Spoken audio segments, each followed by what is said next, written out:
Soft but persistent rain falls over Everwood, a city that seems to have forgotten the sun. Puddles reflect streetlights, distorting the world into gray waves. Martha, 30s, athletic, tired expression, runs along the soaked path. Her earbuds block the sound of the water, but not the feeling of emptiness that has accompanied her since her divorce. As she passes a bench, she sees a man sitting reading a book under a small black umbrella. He wears an elegant coat and pressed pants. When he looks up, his eyes are a light blue calm. He gives her a polite, almost shy smile. Martha nods and quickens her pace. There's nothing threatening about him, just a nocturnal reader. But as she turns the corner, she feels a chill that isn't from the cold. She turns back, but the bench is already empty. Only a slight mark on the wetwood remains where he sat. She keeps running, trying to ignore her accelerated heartbeat. What she doesn't see is the silhouette at a distance, watching her from the shadow of an ancient oak. The man, Simon, 40s, nondescript appearance, easy to forget, closes his book and adjusts his gloves. He takes a small folded note from his pocket and drops it on the path, where it quickly soaks. Written in waterproof black ink, it reads, "I like your blue running shoes. They'll be quiet." Simon walks in the opposite direction, whistling a soft lullaby melody. His breath forms clouds in the cold air.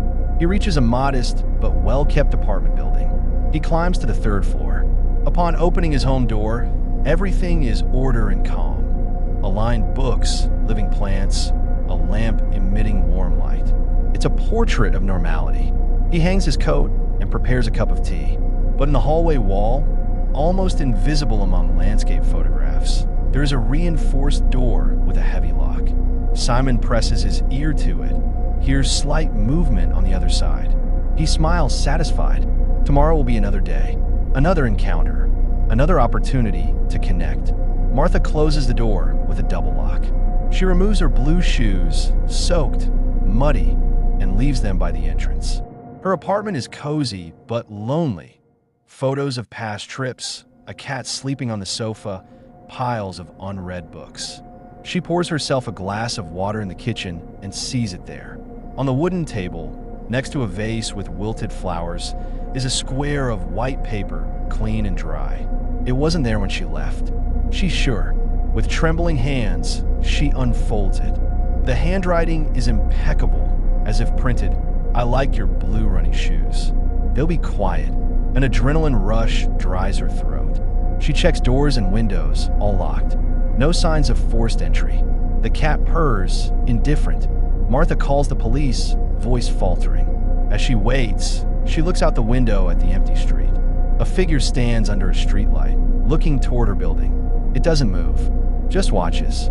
When patrol cars arrive with spinning lights, the figure disappears into an alley.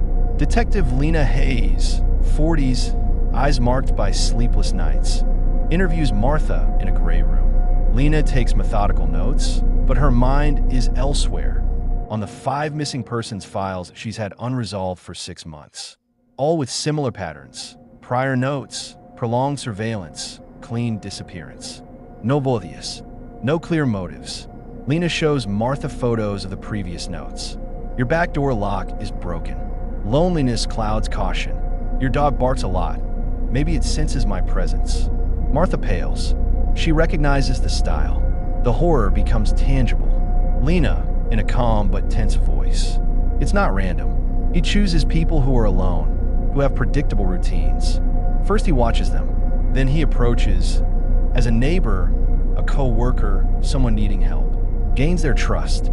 Only after they know him a little, they disappear. Martha, why leave notes? Why warn? Lena, they're not warnings. They're intimidations. It's part of the game. He wants them to know he was there, that he can enter whenever he wants, that he knows them. Martha breaks down crying. Lena offers her a tissue, but inside feels the same impotent rage as always. She knows the clock is already ticking for Martha, and she knows he's watching her right now, from somewhere. Simon sits at a bus stop, reading the local newspaper. He wears reading glasses that give him an academic air. An elderly woman with grocery bags struggles to open her umbrella. Simon immediately stands up, offers help with a genuine smile. He holds the umbrella while she organizes her bags. They briefly talk about the weather, how expensive everything is. The woman leaves grateful, saying there are few kind people like you. Simon nods humbly. When she walks away, his expression flattens. His eyes lose all warmth, as if someone turned off an internal switch. He puts his hand in his pocket, takes out another note, and with a fluid motion slips it into the woman's bread bag without her noticing. The paper says, "Your back door lock is broken. I noticed this morning." Simon returns to his seat, continues reading. A bus arrives, but he doesn't board. He's waiting. Inside the station, Lena looks out the second-floor window. She sees Simon at the stop. Something catches her attention, perhaps his too calm posture, or how he seems in no hurry. She drinks her cold coffee and looks away. It's not the first time her instinct prickles without apparent reason. But today, she has more urgent matters. The lab report on the note paper. Common, bought at any office supply store. No fingerprints. No unusual fibers. Nothing. Lena spreads the victims' photos on her desk. Men and women, ages 28 to 65. No obvious connection except loneliness.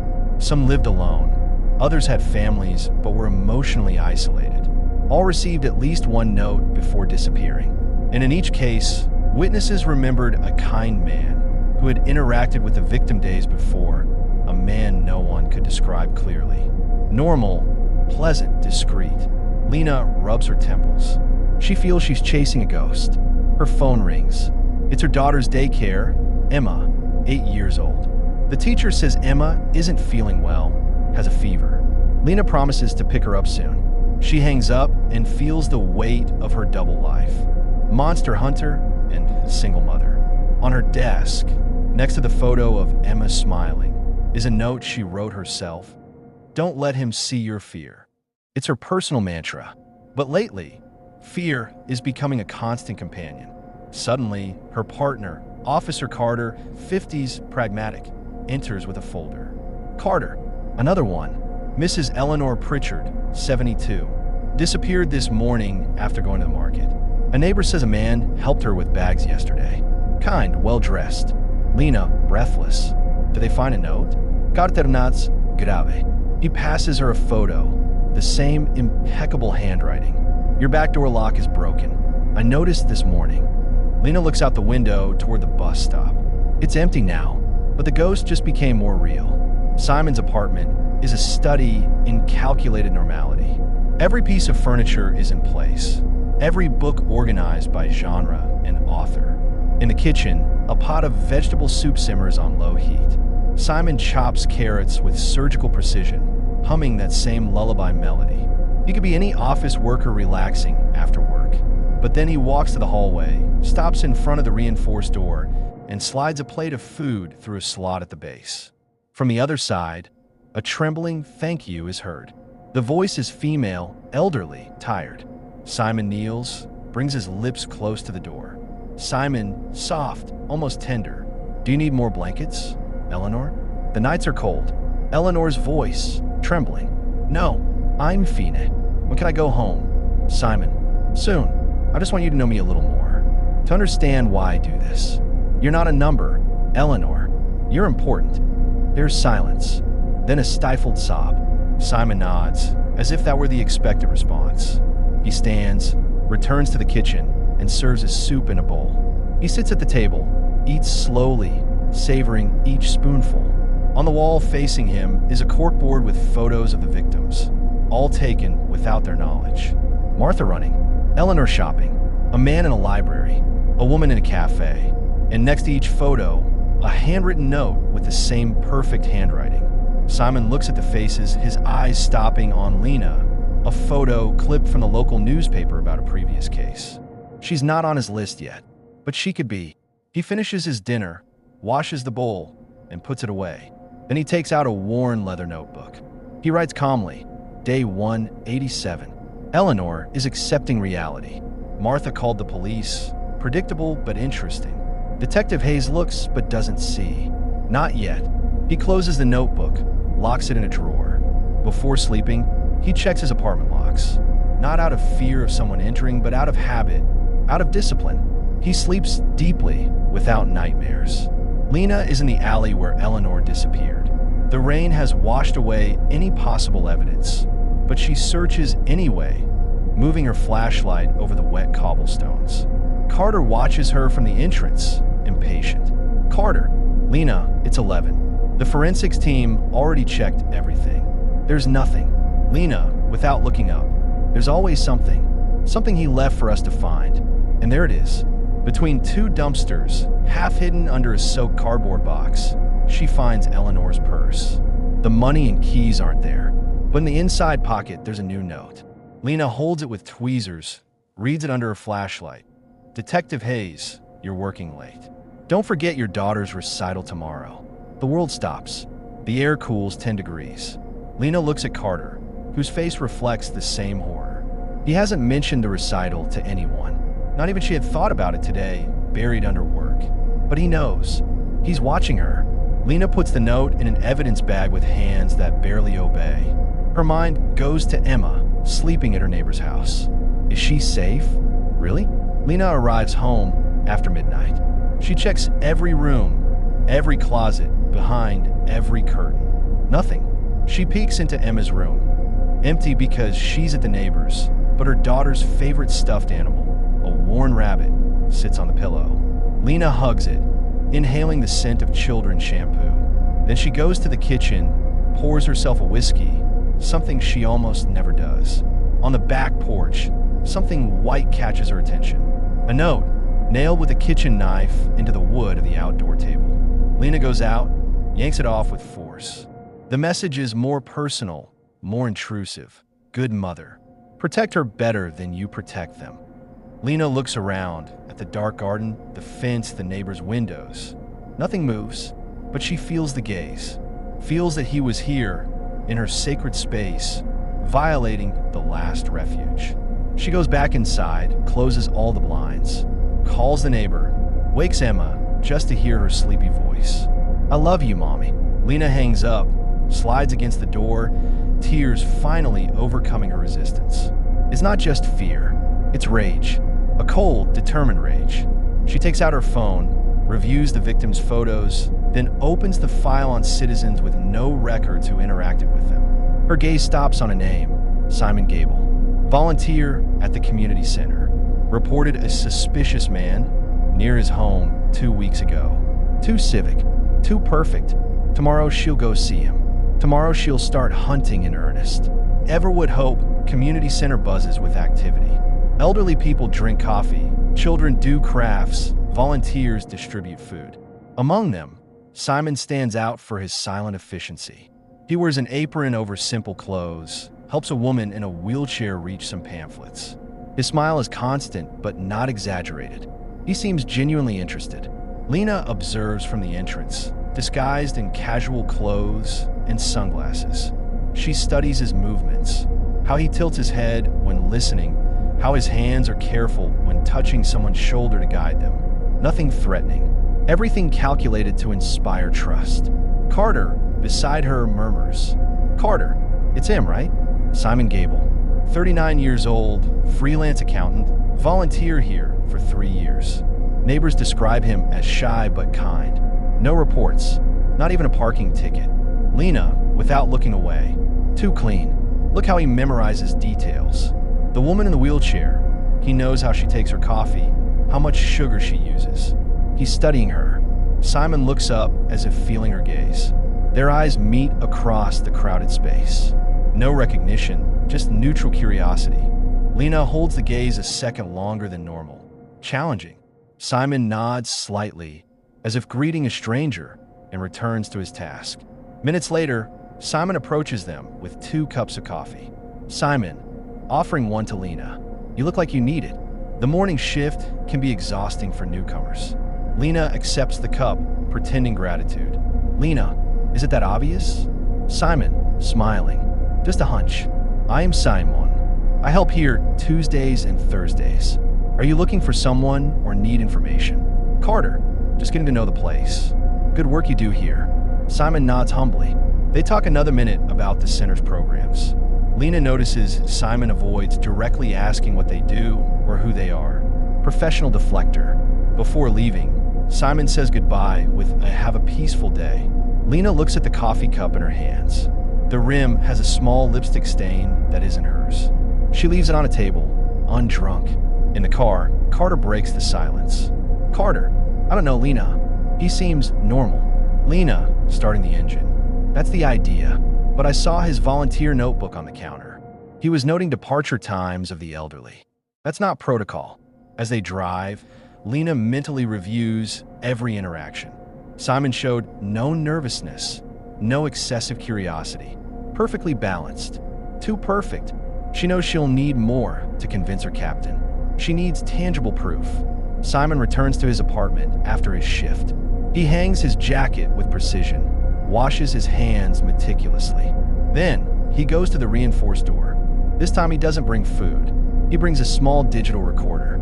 Simon, through the door. "Eleanor, today I want you to listen to something. It's important." From inside, a murmur of agreement. Simon presses play. Radio news about her own disappearance plays. Police seek clues about Mrs. Eleanor Pritchard, missing 48 hours. The announcer's voice is grave, concerned.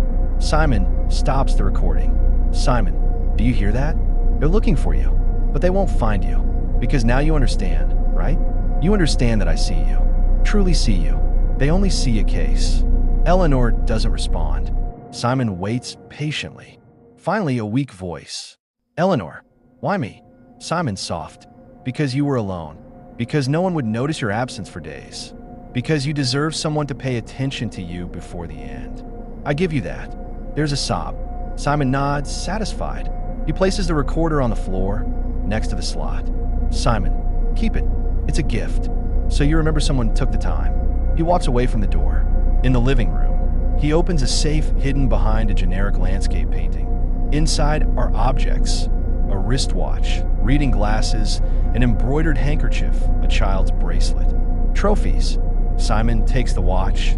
It belonged to the first 2 years ago, and polishes it with a cloth. Then he writes in his notebook, "Eleanor, day 3. Acceptance comes. The next note will be for the detective. It's time she feels the game closer." He closes the safe, prepares a simple dinner. While eating, he watches the news on his tablet. Lena appears, giving a brief, tense statement about progress in the case.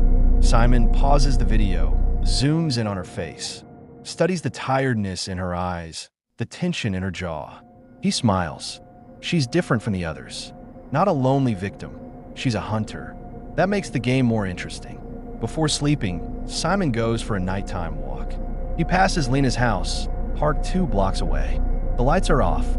He takes out a folded note, slips it under the windshield wiper of her official car parked on the street. There are no cameras on this street. He knows because he studied it last week. The note says, "Your instinct is good, detective. But instinct doesn't save lives. Understanding does." He returns home, sleeps deeply. Lena arrives and finds the note on her car. She doesn't touch it, calls forensics.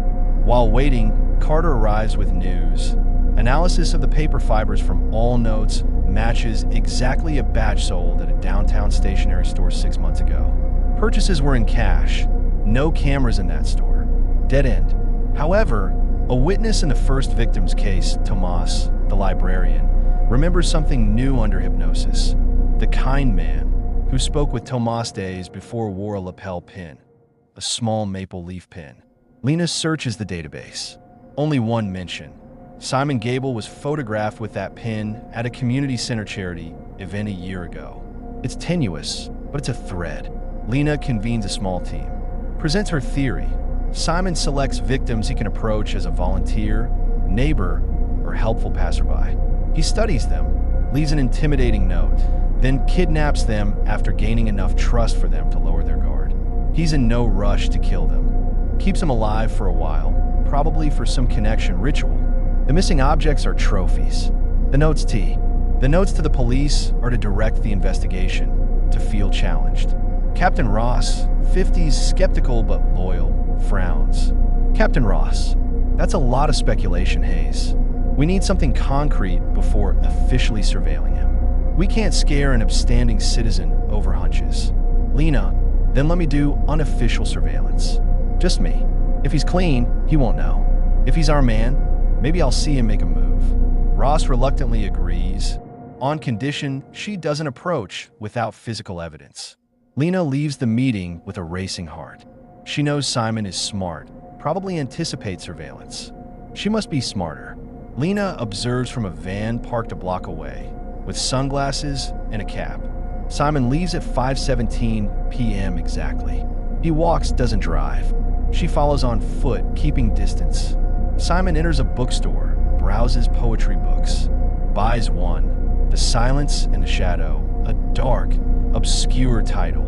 Then goes to a cafe, sits alone, reads, takes notes in a small notebook.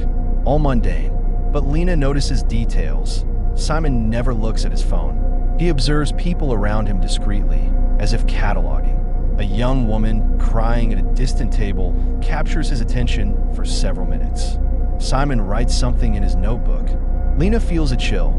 Is he choosing the next one? Suddenly, Simon looks directly toward the window where Lena is standing, partially hidden behind a pole. He doesn't seem alarmed, rather intrigued, smiles slightly, as if recognizing a game. Lena withdraws, pulse racing. Too close. That night at home, Lena reviews the photos she took with Zoom. In one, Simon is writing in his notebook. She enlarges the image. The page has a list. Single words: lonely, routine, vulnerable, attentive. And below, a name: Clara M. Lena searches the database. Clara Mendez, 29, works at the bookstore Simon visited today. Lives alone. Reported a minor theft a month ago. Simon already has her in his sights. Lena calls Carter. Lena, we need to put Clara Mendez under discreet protection. And we need to get into Simon's apartment, legal or not. Carter takes a deep breath on the other end.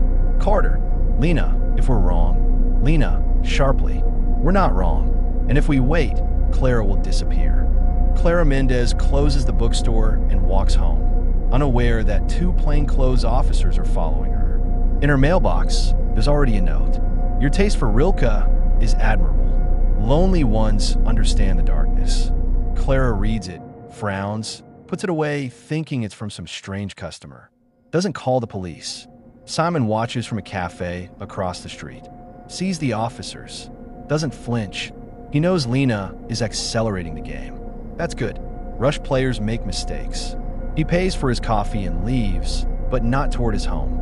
Takes a detour to an abandoned industrial warehouse on the outskirts.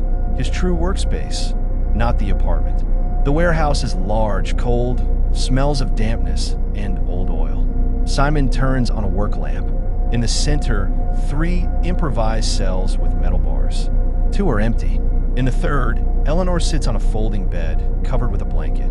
She's disheveled but calm, almost resigned. Simon approaches. Simon, we'll move you soon, Eleanor. This place is no longer safe. But first, I want you to do something for me. Eleanor, tired voice. What? Simon, write a note to Detective Hayes. Tell her you're fine, that you understand. Sign your name. Eleanor looks at him, confused. Simon offers paper and pen. Her hand trembles, but she writes. I'm Fine. Please don't look for me. He takes care of me. Eleanor. Simon takes the note, examines it, satisfied. Simon. Perfect. Now rest. Soon everything will end. He leaves the cell, locks it. At a camp desk, he has maps, schedules, photos. Lena's photo is in the center, surrounded by arrows and annotations. Simon writes a new note, this time on different paper, thicker, with a black border. Puts it in an envelope. On the outside, he writes, for Detective Hayes. Personal delivery. He knows Lena will try to enter his apartment soon. He'll leave clues for her to do so. He wants her to see the board, but not the full game. Just enough to scare her, to make her doubt. So she understands he's always 3 steps ahead. Lena and Carter wait in an unmarked car. It's 3 a.m. Simon hasn't returned to his apartment for hours. Lena decides to risk it. They'll enter, search for evidence quickly, leave.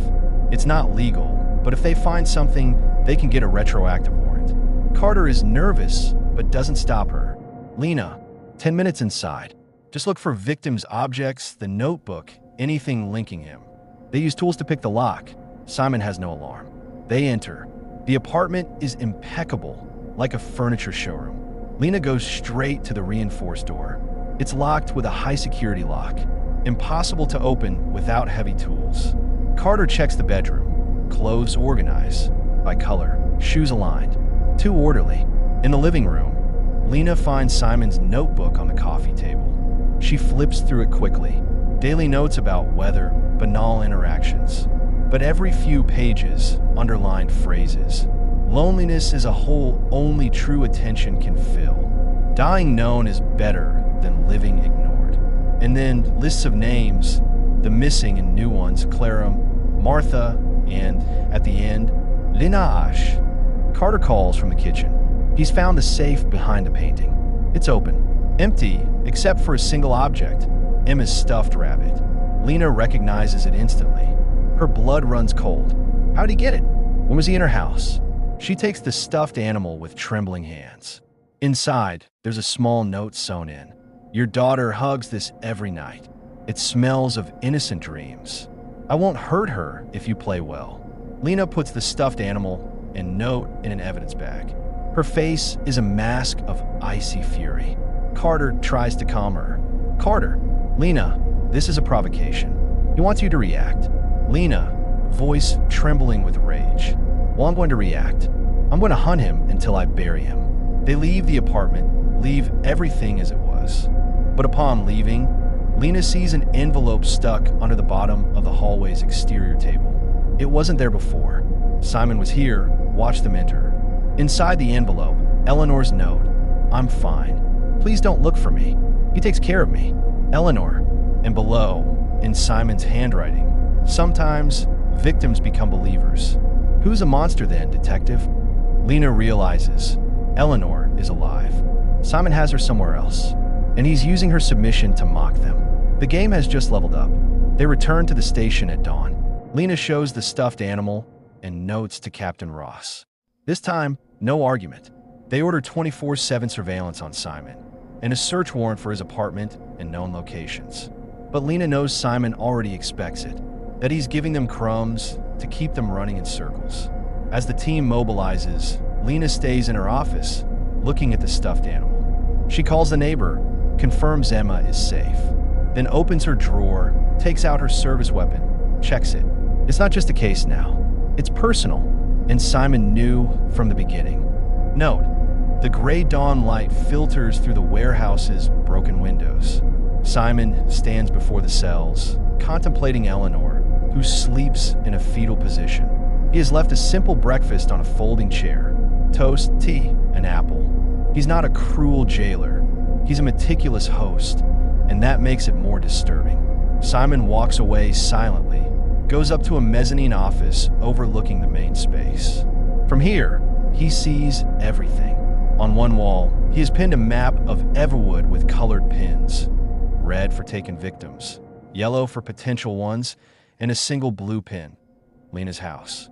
Next to the map, photos of Lena at different times, leaving the station, picking up Emma from school, buying coffee. Simon doesn't just watch her, he studies her.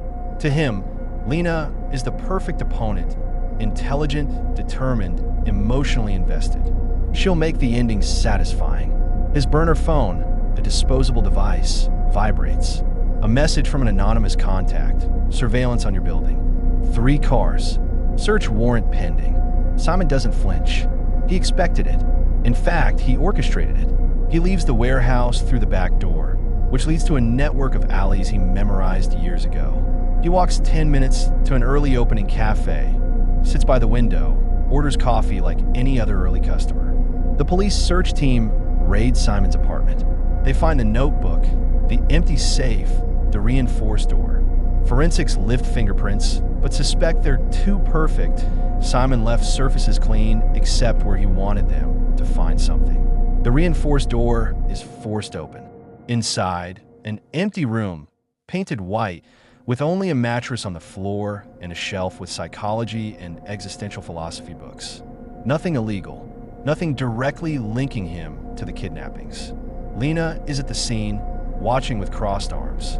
She knows this is theater. Simon is showing them only what he wants. The forensics sergeant approaches. Forensics. There are professional cleaning residue everywhere. The only fingerprints are his and a few recent ones on the notebook, probably left on purpose. This guy knows how to erase himself. Lena, and the door. Nothing behind the walls. Forensics. Hollow. No secret compartments. It's a meditation room, according to the books. Unsettling, but not a crime. Lena looks at the shelf. The titles. The loneliness of crowds. The bond between captive and captor. Phenomenology of fear. Simon doesn't just act. He theorizes his own pathology. She takes one of the books, flips through it. Margin notes in that impeccable handwriting. Fear is a gift when offered carefully. Death is a limit, but understanding is infinite. Carter enters, face frustrated. Carter, no trace of Eleanor or the others. Nothing in his accounts, no unusual movements. He's a ghost. Lena closes the book, puts it back. She feels Simon's gaze, even in his absence. He's watching them now, probably laughing. She turns to Carter. Lena, we have to think like him. He's not hiding victims in his home. He needs a bigger place, isolated, where he can control the environment without disturbance. Warehouses, industrial units, large garages. Carter, Everwood has hundreds. Lena, but only some will be in areas Simon considers safe, near routes he uses, with discreet access, properties in litigation or abandoned. Let's cross-reference vacant property data with his movement routes on disappearance days. As the team starts working, Lena receives a message on her personal phone from an unknown number. A photo, a close-up of Emma's hand holding the stuffed rabbit, taken yesterday in the park. The message, she smiles like you. Don't let that smile fade. Lena grips the phone so tightly her knuckles whiten. Simon isn't just watching her. He's reminding her he can reach Emma at any moment. And most terrifying, the photo was taken yesterday when Emma was with a neighbor at the park, supposedly safe. Simon was there, among the crowd, invisible. She goes into the hallway, breathes deeply, tries to control the panic, then calls Captain Ross. Lena, I need 24-hour protection for my daughter in a safe place. And it needs to be discreet. He sees everything. Ross, it'll be done. Lena, are you sure you can stay on this case? Lena, coldly. More than ever. Because now it's personal. And because I'm the only one who can predict him. But inside, she doubts. Simon seems always one step ahead. Perhaps the only way to catch him is to play his game and fall into the trap voluntarily. Simon finishes his coffee while watching people pass. In his small notebook, he writes, "The detective ordered the search. Predictable. Now she'll feel frustrated, focused on industrial properties. Good. While they search the wrong places, I finish with Eleanor." He closes the notebook, pays, and leaves. He walks to an old phone booth, one of the few remaining, and calls the station from a mass number. Asks to speak with Detective Hayes. When put through to her, he speaks in a calm, polite voice. Simon, on phone. "Detective, I hope you found my apartment in order. I'm sorry I wasn't there to receive you." Lena, tense voice. "Where is Eleanor Pritchard?" Simon, "Safe. Safer than many in this city. You're looking at warehouses, right? It's logical. But I'm not logical, detective. I'm emotional. And emotions lead us to more intimate places." Lena, "What do you want?" Simon, "I want you to understand. That's why I invite you to come alone. At 8 p.m. to the old Grand Theater on Mercer Street. Don't bring anyone. If I see police, Eleanor will die quickly. And then, I'll go for the next one. Clara, perhaps. Or little Emma." Click. He hangs up. Lena is left holding the phone, her heart pounding. Carter looks at her, worried. "Carter, was it him?" Lena nods, struggling to maintain composure. Relays the conversation. Carter immediately objects. "Carter, it's an obvious trap, Lena. You can't go alone." Lena, "I have no choice. If I don't go, he kills Eleanor. And if we send teams, he'll kill her anyway and escape. You need me to go. This is part of his ritual. He wants me to witness." Ross enters, hears the plan, shakes his head. "Ross, it's too risky. We can surround the theater, enter silently." Lena interrupts. "He'll see. He knows that theater, probably studied it for weeks. He has cameras, sensors, something. If he sees any movement out of the ordinary, it's over. I have to go, and I have to go alone. But you can be close, ready to intervene if I give a signal. After a tense discussion, they agree on a plan. Lena will wear a hidden microphone and GPS tracker. A SWAT team will hide 2 blocks away, ready to move in 60 seconds if she activates the alarm, a button on her watch. But everyone knows 60 seconds is an eternity if Simon decides to act fast. The rest of the day, Lena prepares. Reviews the blueprints of the Grand Theater, closed 5 years ago, in litigation over debts. Many exits, many hiding places. It's the perfect setting for Simon. Dark, evocative, full of shadows. At 7:30 p.m., Lena says goodbye to Emma by phone, saying she'll work late. Her daughter sounds happy, unaware of the danger. Lena hangs up, looks at herself in the mirror. She wears dark, practical clothes.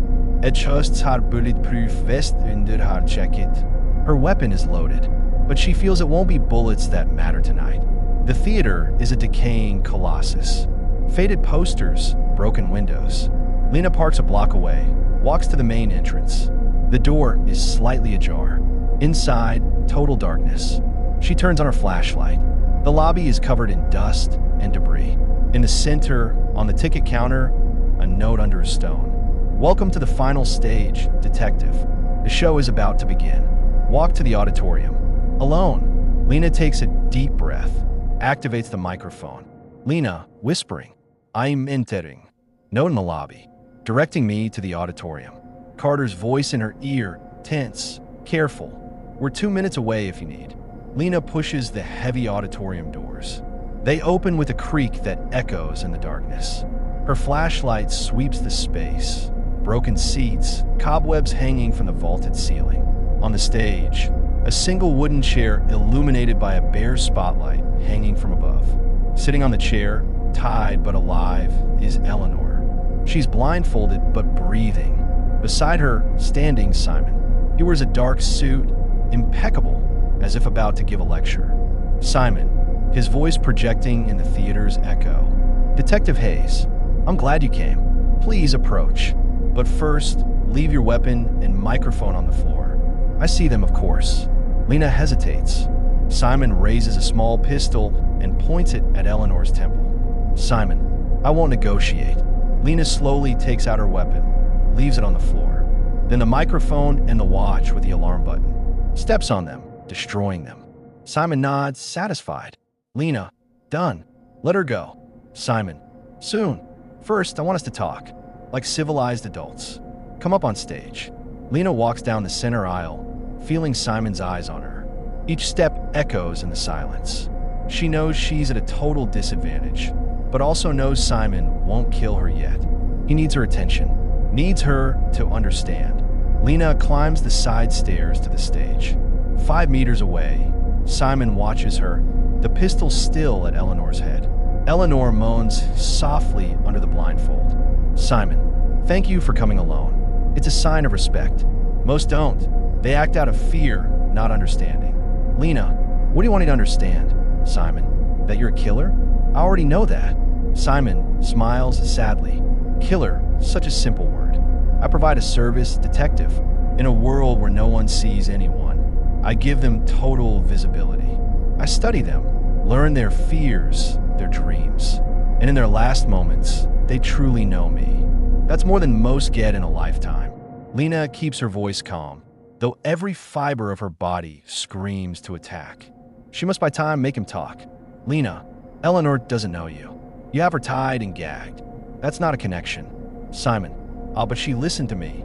I explained why I chose her. Because her children don't visit, because her friends died, because she went days without speaking to a soul. I spoke to her, paid attention to her, and now, tilts his head, now she's at peace with the ending. Ask her.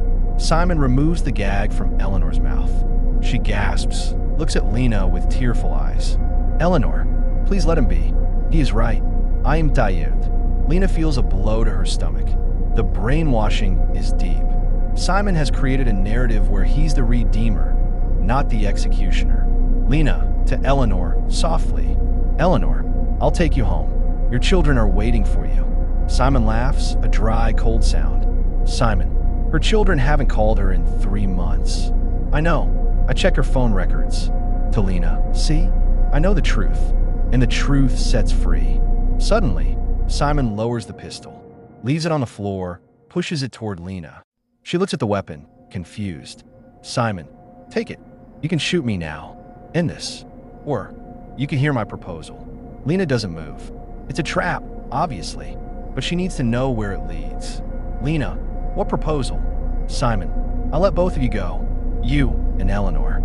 On one condition, admit, here and now, that I'm not a monster. That what I do has a purpose. That in a world sick with indifference, I offer a perverse but genuine mercy. Admit it, and you walk. Lena looks at him, repelling every word. But she sees Eleanor, fragile and broken, sees the opportunity to save her. But she also knows that if she says that, she'll legitimize his madness. And Simon will record everything. There must be a camera somewhere, and use it for his distorted narrative. Lena, I can't say that, because it's a lie. You're a killer justifying yourself, and I will catch you. Simon nods, as if expecting that answer. Takes a step back, away from Eleanor. Simon, good. Heroism to the end. Then let's play. You and me. If you catch me before I leave this theater, you win. If not, well, Eleanor stays with me. And tomorrow, Clara Mendez will take her place. Before Lena can react, Simon turns and runs backstage, disappearing into the shadows. Lena runs to Eleanor, quickly unties her. Lena, Eleanor, run to the exit. Now, but Eleanor stays still, looking toward the darkness where Simon disappeared. Eleanor, he promised it wouldn't hurt. Lena grabs her arm, drags her off stage. As they descend the stairs, a metallic sound echoes. Simon has closed some back door. Lena takes out her phone. She had a second one hidden. But there's no signal inside the theater. She curses, leaves Eleanor in the lobby near the entrance door. Lena, go out and run to the street. Look for the police. Then, re-enters the darkness, chasing Simon. She knows it's what he wants, but she has no choice. She must stop him now. The backstage is a maze of dressing rooms, floor traps, and rusty theater machinery. Lena's flashlight cuts the darkness. She hears running footsteps above on the catwalk levels. Follows the sound, climbing a narrow metal staircase. Above, a narrow walkway above the stage, covered in dust. In the distance, she sees Simon's silhouette standing at the other end. Simon, loudly echoing. Up here, everything looks clearer, detective. From here, you're just puppets. Lena advances carefully, the catwalk creaking under her feet. Suddenly, Simon throws something, a heavy sack, that falls and hits the stage with a crash. Distraction. When Lena looks down, Simon has moved. He's now behind her. She turns, but he's out of reach. Simon, do you know why I always win? Because I'm not afraid to die. Because death is just the final act of understanding. Lena, it's not understanding. It's selfishness. You kill because it makes you feel powerful. Simon goes still. For the first time, his mask of calm cracks. A flash of anger crosses his face. Simon, power? Power is ephemeral. I seek transcendence. To be remembered. For my acts to mean something. Lena takes advantage of the moment. Advances quickly. But Simon is agile. Jumps to an adjacent platform. Lena follows, but the platform is rotten. Breaks under her weight. She falls, grabs the edge, hanging 5 meters above the ground. Simon looks down from above, watches her. Simon, I could let you fall. It would be poetic. Lena struggles to pull herself up, but her fingers slip. Simon crouches, extends a hand. Simon, take my hand. I'll save you. And then, you'll understand me. It's the final temptation, saving herself by allying with him, even momentarily. Lena looks at his extended hand, then looks down at the hard floor, makes a decision. Eleanor staggers out to the street, screaming for help. Carter and the SWAT team, who were waiting 2 blocks away, but alerted by the delay, come running. They see Eleanor, disoriented but alive. Carter, where's Lena? Eleanor, pointing inside. Inside, he's chasing her. The team enters the theater, moving quickly but cautiously. Carter leads, following the sounds of struggle from above. Lena rejects Simon's hand. Instead, she swings and launches her body toward a heavy curtain hanging nearby. Grabs it, slides to the ground, landing with a painful but safe thud. Simon, from above, seems impressed. Simon, well played. Lena stands up, hurt but determined. Simon descends by an alternative ladder, landing in front of her backstage. They're 3 meters apart in a narrow space between 2 dressing rooms. There's no exit for Simon except through her. Lena takes a defensive stance. Lena, it's over, Simon. Surrender. Simon, shaking his head. Never. I'd rather you kill me. That way I'll be another victim of your inability to understand. Lena hears Carter and the team approaching, calling her name. Simon hears them too. Smiles, a sad, final gesture. Simon, seems like time's up. One last gift for you, detective. He throws something small toward her, a USB drive. Lena catches it instinctively. Simon, there are the locations of the first 3 victims' bodies. I gave them a dignified burial. You can close those cases. Consider it my posthumous remorse. Lena looks at the USB, then at Simon. He takes something else from his pocket, a small syringe. Simon, cyanide. Fust. Clean. More than I gave them, but I deserve something special, don't I? Lena yells no and lunges toward him, but it's too late. Simon injects himself in the neck. His eyes widen for a second, then cloud over. He falls to his knees, then on his side. Lena reaches his side, takes the syringe, but it's already empty. Simon looks up. His breathing becomes ragged. Simon, weak voice. Now, you'll remember me. Always. Exhales for the last time. His eyes remain open, fixed on Lena. Carter and the team burst into the room, weapons raised. They see Lena kneeling beside Simon's body, the USB in one hand, the syringe in the other. Carter approaches. Carter, Lena, are you okay? Lena slowly stands up, looks at Simon's body, feels no relief, only a cold emptiness. He planned this too, his own death as a final act, becoming an eternal mystery, the killer who chose how to exit. And she, Lena, is now part of his narrative. Lena, monotone. He's dead. Check the USB. He says it has the body locations. The team gets to work. Lena walks outside into the cold night air. Eleanor is being treated by paramedics. They look at her with gratitude, but Lena can barely hold their gaze. She feels she's won, but at a cost she doesn't yet understand. In her pocket, her phone vibrates. A message from an unknown number, scheduled to send after Simon's death. She opens it. If you're reading this, I've died. But the game doesn't end. Others will see, others will understand. Your daughter has the eyes of someone who understands fear. Protect her, detective. I'll be watching from the darkness you now understand. S. Lena turns off the phone, puts it away, looks toward the theater, then at the night sky. Simon has sown an eternal doubt in her. Did she really stop him? Or did she only complete his work? The station is in cleanup mode. Simon's USB contained exact locations. 3 bodies in clandestine graves in the forest, buried with respect, each with a final farewell note. Families can close chapters. Eleanor recovers physically, but psychologically will be scarred. Clara Mendez was placed under protection and then released. Simon never got to her. Lena presents her final report to Captain Ross. He congratulates her on solving the case, but notices her detachment. Ross, you need rest, Hayes. Take a few weeks. It's closed. Lena, is it? Simon didn't work alone. Ross frowns. There's no indication of accomplices. We checked everything. Lena, the posthumous message. Others will see. Others will understand. He created an ideology. Someone else could be inspired. Ross advises her not to chase ghosts. Lena nods, but determination persists in her eyes. She knows Simon wanted her to keep searching, to become obsessed. It's his last trap. That night, Lena picks up Emma from the neighbor's house. Hugs her tightly, longer than usual.